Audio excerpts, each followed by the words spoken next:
Itong 2014 Honda Pilot, gagawin natin dito yung misfiring tsaka yung VTEC solenoid.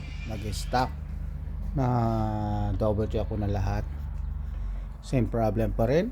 Ipakita ko sa inyo yung scan. Ayan ang scan ko, pipe ko P3400 0304. Ayan, stock BPS bank 1. Ang bank 1 ay nandito sa likod. Itong sa likod na to, tatanggalin natin buo to, itong manifold na to. Ito yung bank 2. Okay, ito yung mga parts. Ito gawin natin. Back cover, kasi papalitan yun. Ito, gasket. Ito yung spark plug. Yung spark plug. Ito yung papalitan natin na parts. Ito, papalitan natin. Yan. Tatanggalin na muna natin lahat. Okay. Lahat ng to ibabaw. Kaya natanggal na natin to. Nilayo na natin tong throttle body, yung mga hose dun dito. So tinanggalan natin yung mga bolt. Ayun, tanggalin na natin to para sumama.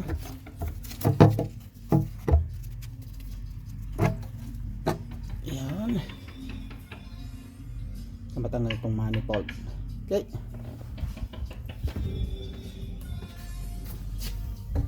Dito natin ilagay. Set aside natin.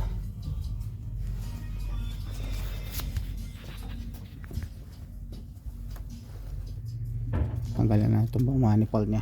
Okay. Yan, kailangan natin tanggalin itong power steering. Yan, para matanggal yung bolt dun, para maangat tong wire. Lang natin ng ilalim lang natin, tapos para maangat tong wire, tanggalin natin valve cover. Yan, natanggalan natin yung valve cover. Okay, itong papalitan natin. Tanggalin natin yung buong mga camshaft, itong top na to, para may labas to. Okay. Ayan, naluwagan na lahat ng mga bolt na to ng rocker arm. Hindi ko tinanggal buo. Tanggal na rin. Ingat lang yun, tanggal na. Ito lang ang papalitan natin. All control, stock up. Yan.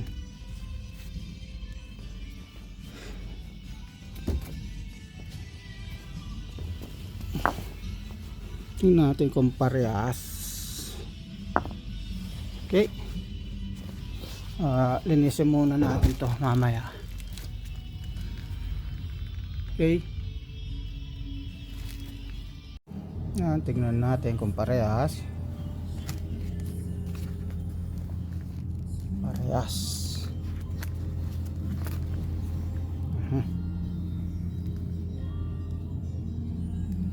Okay. Lagay na natin, linisin muna, ilagay.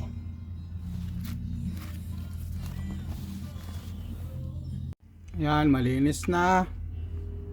Bago natin ilagay bagong camshaft, lagyan natin ng oil sa loob.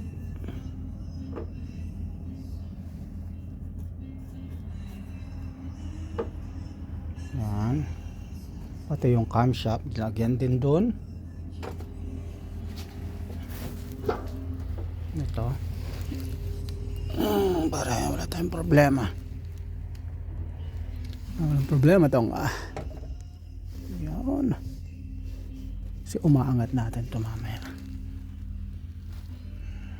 Ayan, pagkatapos nun, lagyan natin ng silicone dito. Ito ang ano niya, Okay.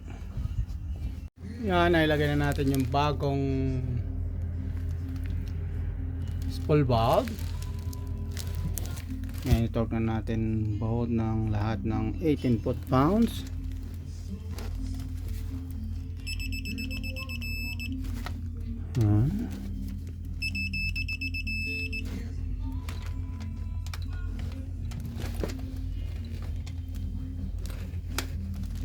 Ano lang.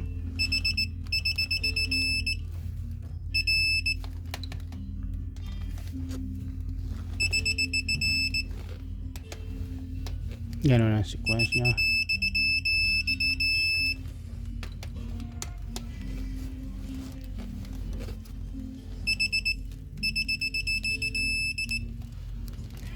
Yan.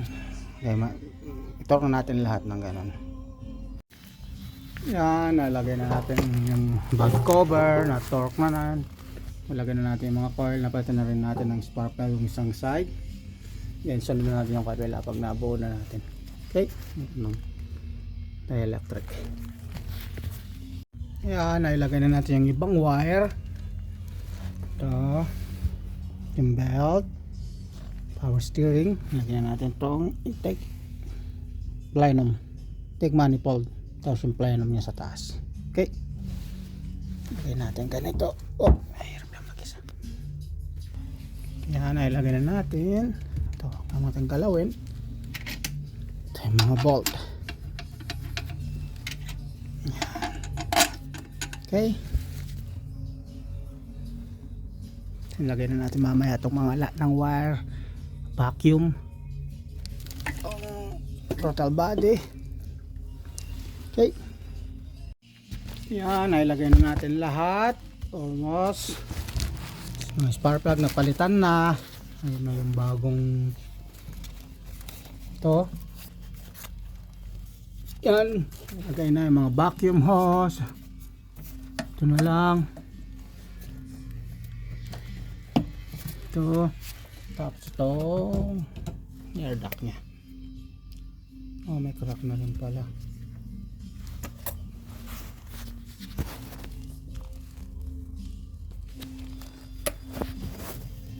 Yan, o.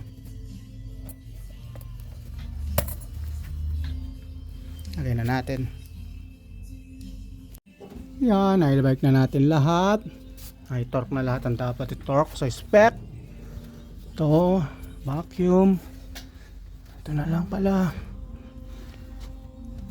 Okay na rin to. Okay, ito na natin start.